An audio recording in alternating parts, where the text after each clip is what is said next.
শরীর যখন বলে এবার বিশ্রাম নাও, মন তখন বলে আরেকটু ভাবি। এই আরেকটু কখনোই শেষ হয় না। একটা চিন্তা থেকে আরেকটা, একটা স্মৃতি থেকে আরেকটা, চক্রটা যেন চলতেই থাকে।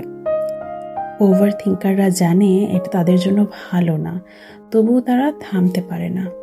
কারণ তারা শুধু বাঁচে না, তারা প্রতিটা মুহূর্তকে হাজারভাবে অনুভব করে, হাজারভাবে বিশ্লেষণ করে আর নিজের ভেতর জমিয়ে রাখে। এই জমে থাকা অনুভূতিগুলো একসময় তাদের সবচেয়ে বড় ক্লান্তির কারণ হয়ে দাঁড়ায়। রাতটা সবার জন্য বিশ্রামের নয়, কিন্তু ওভার থিঙ্কারদের জন্য এটাই সবচেয়ে ব্যস্ততম সময়। চারপাশে সব চুপচাপ, কিন্তু তাদের মাথার ভেতর একটা অদৃশ্য শব্দ চলতে থাকে।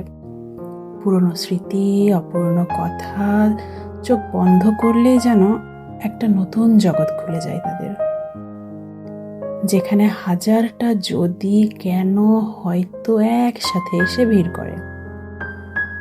নিয়ে যেগুলো এড়িয়ে যাওয়া যায়, রাতে সেগুলোই সবচেয়ে বেশি জোরে কথা বলে। তারা ঘুমাতে চায়, সত্যিই চায়, কিন্তু তাদের মন থামতে জানে না। আর এই না থামা চিন্তাগুলোই তাদের সবচেয়ে বড় ক্লান্তির কারণ হয়ে দাঁড়ায়।